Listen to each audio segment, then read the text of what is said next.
Good morning, Amarillo, Texas, and the world. This is Patrick Lee, the priest of persuasion, the captain of the host. It's time for Midweek Motivation Live. I trust that you are doing well today. We're going to give people just about 30 seconds to start tuning in. There go the likes, the views, the loves. People already entering the studio today. So happy to be here with you today at Midweek Motivation Live. We're going to be doing a super cool show for you today. Someone actually shared this with me recently, and we were talking about this title, and it was someone I hadn't even thought about in a long time. And it just brought a lot of great thoughts and memories to my mind, and I thought I will share that with you here today on Midweek Motivation Live. People already jumping into the comments. Let's get motivated, says Cody. I used to watch Darkwing Duck. Did you ever watch DuckTales? Let's get dangerous. It was funny. Cody says, let's get motivated. Love you, my brother. I will be in to see you later today for lunch, drinking my coffee here in my Fire Slice Brick Oven Pizzeria coffee cup. Nothing like good, strong black coffee in a white mug.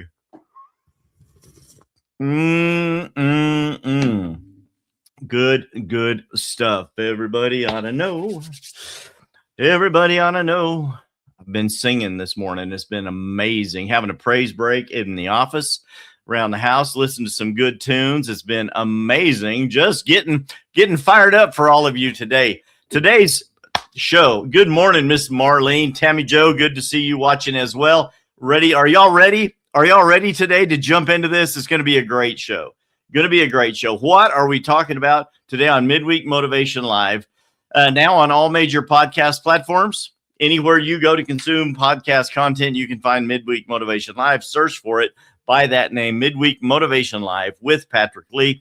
Spotify, iTunes, Stitcher, wherever you go to consume content for podcasts, you can find Midweek Motivation Live and the YouTube channel as well. Midweek Motivation Live on YouTube. We have over 100 of episodes of the show on there. You can go watch older episodes. You can go back 5 years and find content from your buddy Patrick.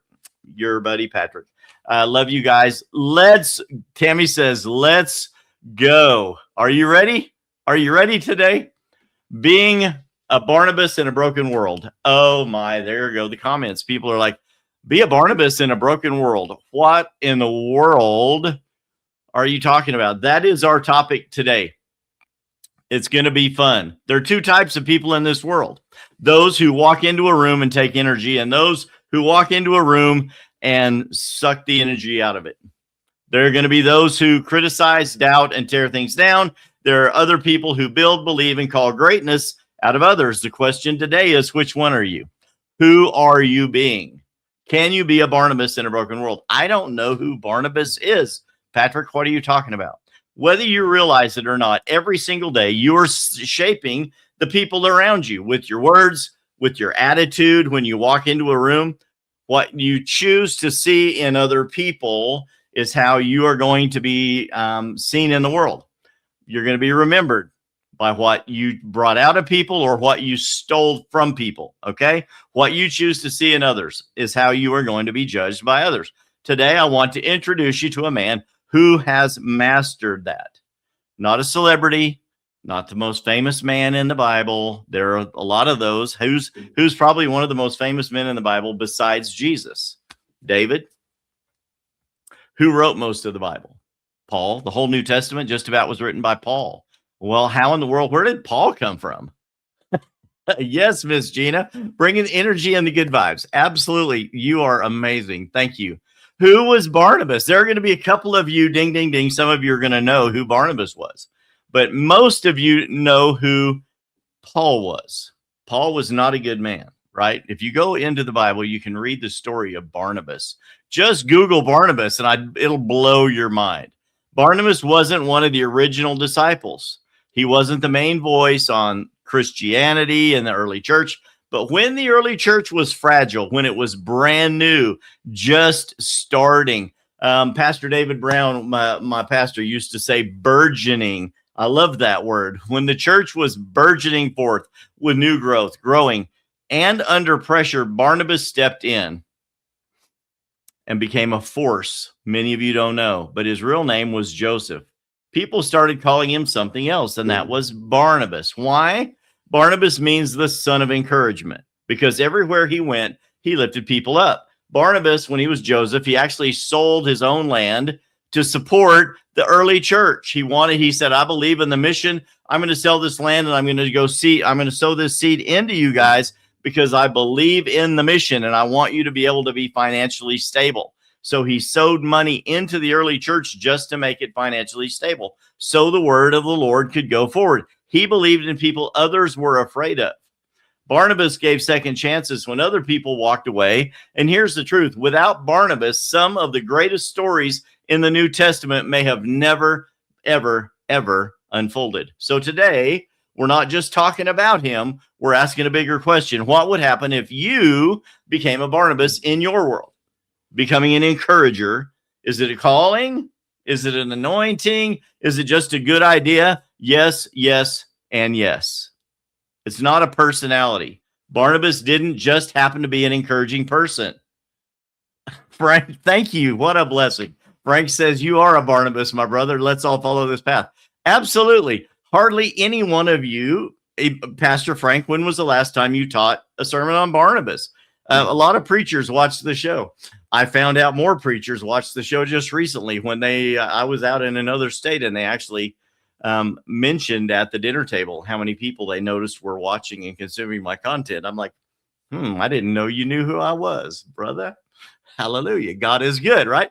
But yes, how many times do you go into church and preach a sermon on Barnabas? How many of you have gone to church and heard someone talk to you about a Barnabas or being a Barnabas or who Barnabas even was? Barnabas didn't just happen to be an encouraging person by nature. He chose to be, and that matters because too many people sit on the sidelines of impact thinking that's just not who I am. How many of you are wannabe extroverts, but you're an introvert? You like being in the closet. You like being in the back of the church. You like being in the back of the meeting. You may go to a motivational conference, but you'll sit in the back. You're like, I'm just going to hang out back here and I'm going to take my notes and I'm going to take them home and I'm going to grow me slowly. When you could be on the front row, jumping up and down, cheering, absorbing everything and taking notes and becoming all you wanted to be by being that person, right? Instead of sitting on the back line, on the sidelines. Encouragement isn't reserved for a personality type. It's available for each and every one of us. And it's all rooted in a decision inside that becomes part of your purpose. In the early church, people were navigating uncertainty, persecution, pressure, right? This was a new thing. The Holy Spirit, Jesus had died. He came back. He rose from the grave. He hung out for over 40 days, talked to multiple people, hundreds of people, and then went to heaven. And then he told the people how to start the church, how to go out and share the gospel. He didn't tell them just plant a giant building and expect everyone to come to you, beat a path to your door, build a better mousetrap, and we'll call it religion. He told them to go out where the people were and share the gospel, which is the good news of Christ. He is the Messiah. Believe in him and you can go to heaven as well.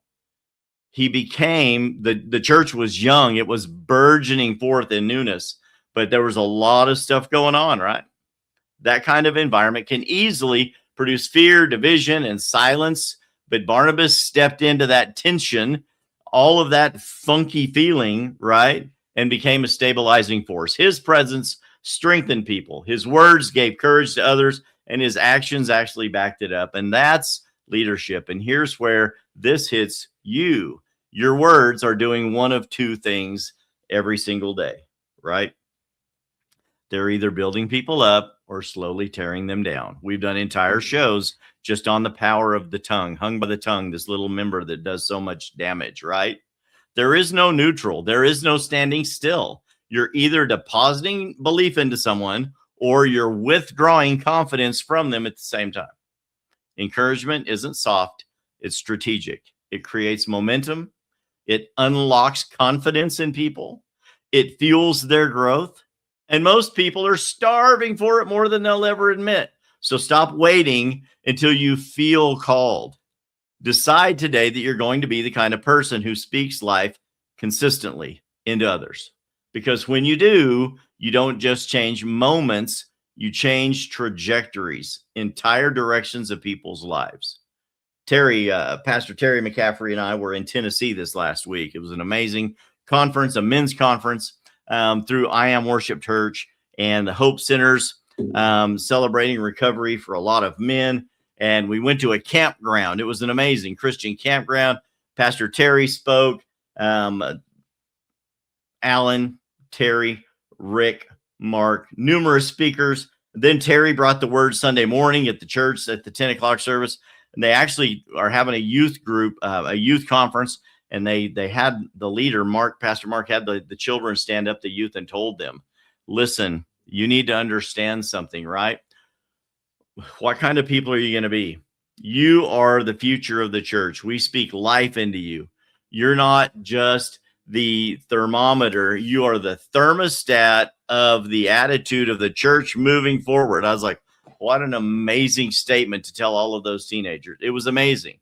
Literally changing the trajectory of these young people's lives. It was a powerful. And Terry McCaffrey brought a powerful word out of Philippians 2 about who the church is and how they're to act. It was a charge to excellence to that whole body. People were taking notes. Man, people were taking notes for all they were worth. It was so good. So proud of Pastor Terry McCaffrey. Good morning, Pete. Good to see you watching on here as well. Ralph, amazing. Great to see you guys on here too. So proud of you guys for coming back. Debbie, love you, sister. Good to see you on here as well. So we just went over encouragement is a calling, not a personality. Point number 2, you need to see potential in people before it's proven. You don't just want to tell people how much potential they have without knowing it. But if you want to believe in them and tell them and you want to pull that out of them, that's what you have to learn to do. See potential before it's proven. When Paul first showed up after his transformation, right? Saul was Paul. Paul was a tax collector or was killing Christians, had this divine encounter, and his name was changed to Paul. And the people didn't like him. They did not celebrate him. They hesitated. They remembered who Paul used to be. They remembered the damage, the fear, the reputation that he had. And because of that, they kept their distance. They're like, hey, the jury is out on Paul. I have a preconceived notion of I know who he was. I know who he used to be. I know his history and his track record. And many people, Leon Fontaine in Canada, a great pastor up there, Charles Neiman, Abundant Centers in El Paso, Texas. I've heard their messages on this. Track record. You can't judge people on their heart because you can't see their heart. Only God can. The only thing you have to judge people by is what? Their track record. The things on their permanent account, their permanent record, things they have said and done, right? And as humans, we go back to that track record and we say, hey, I saw what you've done in the past. I see where you've been. I see the things you've been found guilty of. And then I also see the things that you have confessed. Hallelujah. And I'm going to base my judgment on you based on those things. Barnabas wasn't that kind of guy because Paul had a past, man. Hey, listen, every one of us has a past. I do. You do, right? We all have a past. The good thing is that's behind us. And when we come to the knowledge and the love of Christ and we are trusting in him for our salvation, that is what that is. We cast that care upon him because he cares for us, right? He says, I'll cast when you confess that, get it under my blood. I'll cast it as far away as the east is from the west. How far is that? What if you just started throwing it around the world and it just kept going? What if it was orbiting the planet or orbiting the universe? We don't know how far that is, but that's how far away he says he casts it. He doesn't remember it anymore, and neither should we. And that was the spirit of the Barnabas. He came to the church. He stepped in. He made a ruckus and said, hey, listen, I believe in this guy. I know you don't. I know you may not care for his past, but hey, listen, we all have a past. Barnabas chose to believe in Paul before it was comfortable or popular to do so. Good morning, Miss Lisa, my dear friend, watching as well. This message is for you today. Lisa is a Barnabas, and she's like, what? Lisa, I'm a Barnabas. Lisa is a Barnabas. Many of you on here are Barnabas. You're always talking people up. You're believing the best in people, even when other people may be talking them down. Lisa's had to correct me before in her office, for heaven's sake. Yes, I've tried to be motivated all the time. Lisa can testify she has had to get on to me for having a negative attitude a couple of times or being frustrated with somebody. And it's like, why are they just like that? And she's like, Patrick Lee, I love them and they're doing the best they can. And you need to give them some grace. And I'm like, you're exactly right. I'm convicted. Thank you, Jesus, in the form of Lisa. It's just true. We all go through stuff like that. Barnabas chose to believe the best in Paul, and he spoke the best about Paul to the church. And that was crucial. He didn't ignore his past, but he refused to let it define his future. That takes courage. That takes discernment in your mind and your spirit. It does. But it also takes a willingness to risk your own credibility to live someone else's. Barnabas essentially stood in the gap and said this man has changed. He's a new man. He's going to do something significant in the kingdom. And he was right. But here's an even deeper truth behind that. You are surrounded by people in process. They're not perfect. They are fallible. They make mistakes, but they're in process. Pastor David used to say, we're all just broken Christians on a road towards Jesus, which is perfection. But we're not there yet, right? We're all walking out our own salvation with fear and trembling. We're trying to be better. Lisa says, I think it's the opposite. Well, we both lift each other up. We have to. Every one of you watching on the show today, I've lifted you up and you've lifted me up with your comments, with your friendship, with your relationship. Those of you that I have not met, when we meet, leave me a comment. You will lift me up and I will reply. Wherever you're watching the show, drop a comment, leave a review, share the show. That's all. Don't be a schmo. Share the show. We're all trying to believe in people who are not finished. They're not arrived at the finish line of life. They're not fully developed. They may not look perfect. They may not look like they're even have much to offer, but believe in them. Believe the best in them. Neither did you and neither did I at one point. The difference maker is often not the talent. It's someone willing to see more. Jesus isn't looking for your ability. He's looking for your what? Preachers?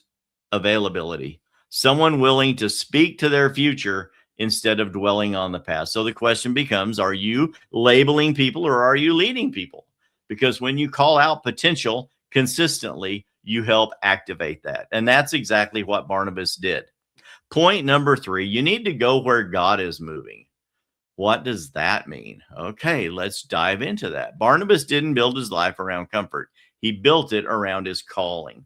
When word spread that something big was happening, something powerful was happening in Antioch, he didn't hesitate. He moved, and what he found was momentum, lives changing, people growing, faith expanding. But here's what separates him. He didn't just observe it, he contributed to it.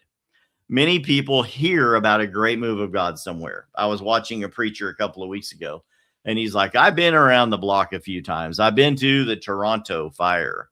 I've been to the Toronto Awakening. I've been to the Brownwood Revival. I've been to the Rodney Howard Brown Crusades, and I've been to Africa, and I've been to Australia, and I've been there. I was at Azusa Street. I've been everywhere, man. The old Johnny Cash song. I've been everywhere. But you'll find that whenever the power of God starts flowing, a new movement, the Jesus movement in the 70s in California, good Lord, I lived through all of that. Many of you did as well. Powerful points, powerful in time in the faith. And people would literally pack up and move their families in the station wagon to go be where the Spirit of God was, where a giant church was growing or has been planted. And people will just move there and say, I want to get involved, right? That's kind of what Barnabas was. He wanted to be there, contribute to it, get involved. He leaned in. He encouraged people and helped strengthen what was already happening. Too many people today are waiting for perfect timing, perfect conditions. Jesus needs to move where I live so I can walk down the street or drive 2 blocks and get involved. If I raise my hand halfway during a service, I'm like, come on, man. Before you move, you think God has to physically come and move you. You're praying for clarity before you act. Is this a real move of God? I don't want to make a mistake. I don't want to be seen silly, or I don't want to attach my name to something or somebody until everyone else does. That's weak. Straight up. That's weak. That's chicken. You want clarity before action. You want everyone else's approval of someone before you'll approve them. Come on, not the people I know. We choose obedience before comfort, right? We're just going to believe the best in people. Let God sort them out. We need, if something good is happening in the spirit or in the church or in the body, we need to support that. And until they prove us otherwise, we need to believe that they are who they say they are. We don't want them in there hurting people. You know, I'm not for that. But if you can't discern good from evil with somebody pretty quick, you need to get a closer walk with the Lord. Yeah, I just said that out loud. It just is. I'm just fired up today. We need to be helping people. It's for the advancement of the kingdom, and it's for the advancement of people, even if they're not believers yet. Be an encourager of other people. Someone has a great business idea. Someone wants to write a book. Someone has a great recipes for a restaurant. Man, that's awesome. Let's help them. Let's encourage them. Be a Barnabas in a broken world. This is the world we live in. It's the only one we've got. Frank says, don't be weak. Jesus, tough love. That's right, man. You're exactly right. Growth requires movement, and it requires us to support the movement. It requires us stepping out of environments that are comfortable. It's the motto of the show, right? Where your comfort ends, courage begins. You need to step into environments that challenge you, and sometimes even give your word to somebody, your support to somebody that may not understand that person or that movement or that idea. You know, we have a business here in Amarillo, and I'm just going to ruffle some feathers. In Amarillo, we have a business called Sticky Chicky. And you'll laugh and say, what? What is that? It's chicken and sticky rice. And it opened up, and it's in a decent location where a lot of new homes are. And there's another couple of restaurants out there, and everyone flocked out to Sticky Chicky. And on social media, they skewered them, said, oh my God, this is horrible. Then by week 2, everyone else went online and said, oh my God, this is amazing. And now here we are a year or 2 later, and there are people on the fence about Sticky Chicky, a chicken and sticky rice restaurant. And there are people that hate them and people that love them. And you know what they're doing? They're building 2 more restaurants. They're expanding. They're franchising. You know what? There's apparently enough people that love chicken and sticky rice to offset the people that don't like them. Yes, Cody. Lots of great puns. I know your mind is going wild. People are just like that, right? Someone comes up with an idea. How many of you have ever heard of another restaurant called Sticky Chicky? Let's do chicken and sticky rice. Most people in the Asian world, right? They do a jerky and sticky rice. I don't necessarily care for it. Do I love Thai food? Absolutely. Do I love jerky and sticky rice? Not so much. Do I love sticky rice and other dishes? Absolutely. But it's just this simple. With people, we can be this way, right? You love it or you hate it. And you're like, I'm either in or out. And actually, God says he would rather that we are hot or cold as opposed to being lukewarm, right? Don't just sit on the fence and not have an opinion until someone else likes it. And then you go, okay, if you like it, I like it too. Well, if you like it and I trust you, I'm going to go try it. And then I'm going to give it my honest opinion. Maybe it's not for me, and that's okay, right? There are people that love it already. Lisa loves it. Tammy says, I tried it. I'm not a fan. See, it's literally that easy. You can either lift something up or you can tear it down in people. And I'm not saying that's what you were doing. I'm just saying that's how easy it is for us we live in a broken world. That's what I'm telling you. Everyone has their opinion, and we need to be the kind of person that at least gives them a try. We lift them up and say, hey, try it. Maybe you'll like it too. Maybe you won't. And that's okay, because we're all people. Barnabas positioned himself where God was active. He went where God was active, where the church was moving, and got involved and started pushing it forward.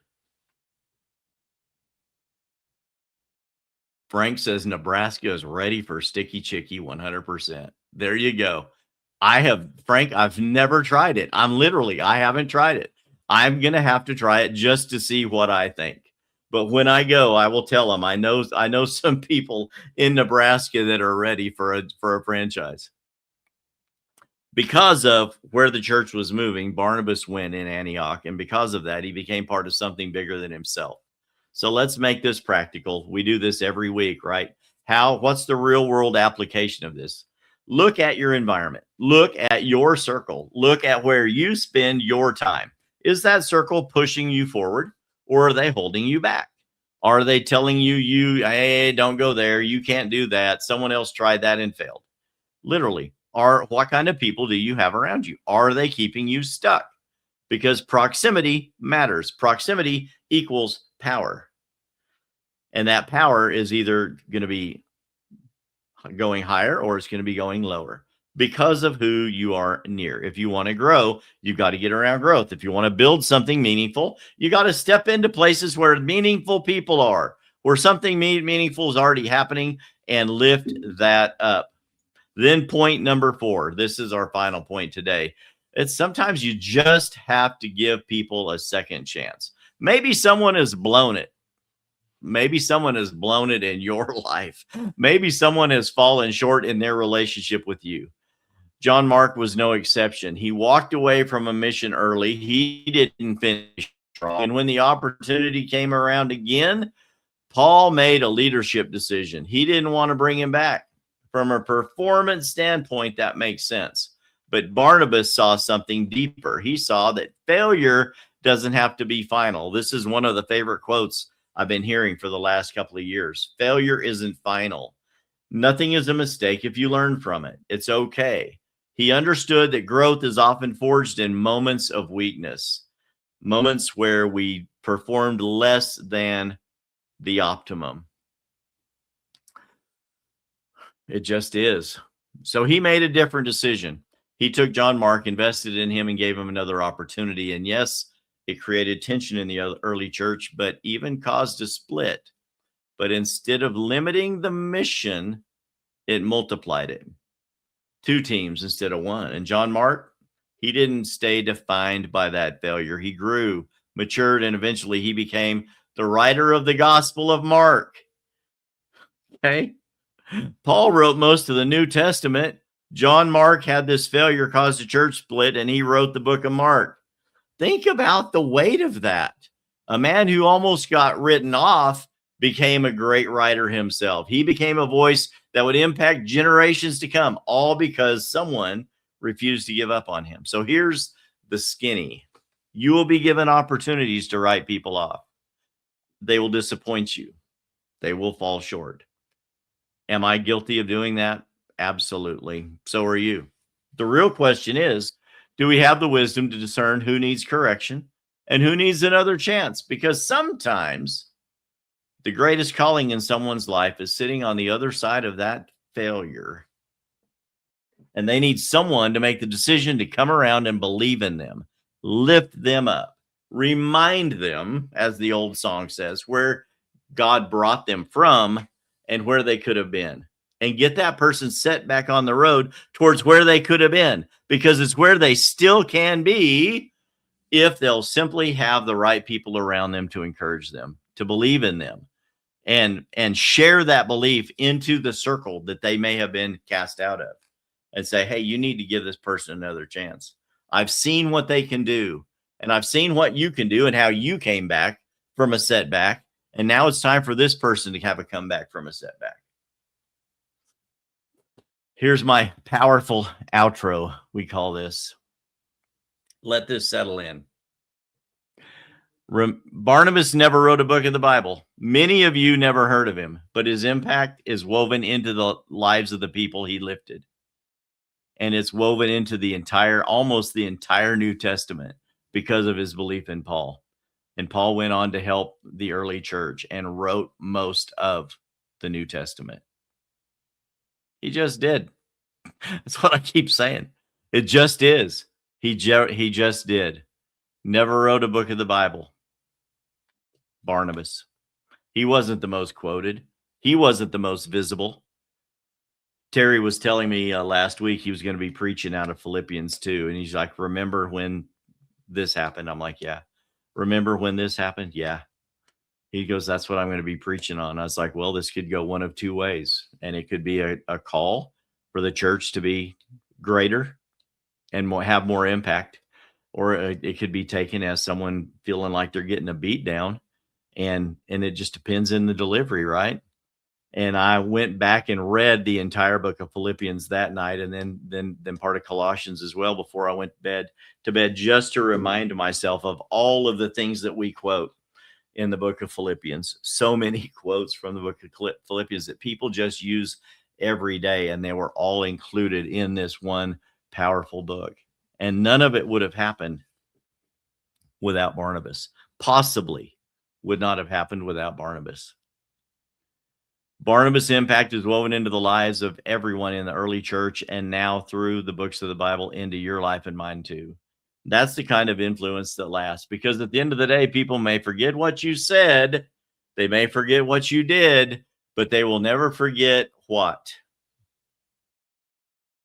How you made them feel. I know many of you could have finished that for me. They remember how you made them feel when they were at their lowest, when they were doubting themselves, and when they were on the edge of giving up. You talked them off the ledge and said, you can do this. You can be great again. You can be okay. You and I get to be the voice that steadies those people. I had to talk my daughter off a ledge yesterday. She said, can I call and vent? I said, yeah. And she does. And I told my wife later on, yeah, my daughter called me today. She's like, oh, she called you? I'm like, yes, I talked her off a ledge. She's like, well, I'm so glad. She feels like she can call you and you can do that. And I'm like, that's what we're called to do. Sometimes you just got to be the one that calls them off a ledge and reminds them. And this is what I did. And she knows and loves me. And I'm not spilling the dirt on her. She'd had a frustrating week, and I had to go back and remind her where she came from. I said, when did you get involved with youth? She said, when I was 11 years old in the nursery at church. I said, exactly. And she's over 21 today. So she has a lot of years of experience under her belt. And I had to remind her step by step by step by step how she worked with youth, how she encouraged, how she led, how she lifted, uplifted, believed in even those that other people didn't believe in, and how it's brought her to this position that she has today, speaking into the lives of all of these foster kids at Boys Ranch. And it just is. She's a female Barnabas. She believes in people. She lifts them up. She maintains relationships when other people would flush that person or tell them they are less than. And Candace is like, no, you're my homie. We're tight. I believe in you. And no matter what anyone else says, we're going to be friends. And that's who we are called to be. The one who calls other people higher, the one who make the difference in our friends' lives. That's who we need to be, because we have the control of how their story goes. Don't estimate your role in their story. You may not be the headline, but you might be the reason they get a headline. And that's what we're called to do. Be the encourager, be the builder, be the difference maker. And never forget there's greatness inside of you. There just is. Guys, I love you. Ralph, excellent comment. Jesus never stopped the disciples from fishing. He just advised them to cast on the other side of the boat. Who in your life needs some biblical advice? That's great. Love it, love it, love it, love it. I'm going to keep on preaching and teaching and motivating, because that's what I do. Thank you, Frank. I appreciate that. You guys have a wonderful day. You know, someone else won a set of the one thing cards today. Stay there. Stay there.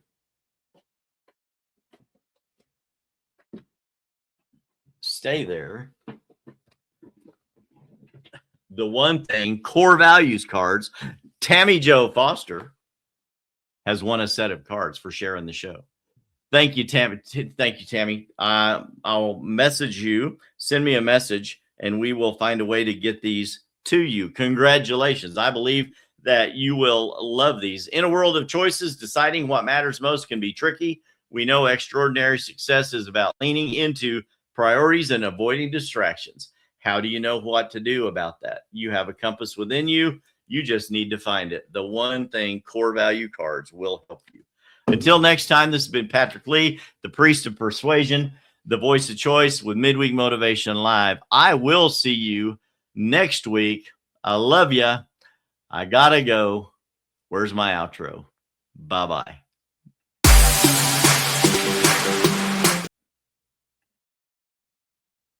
And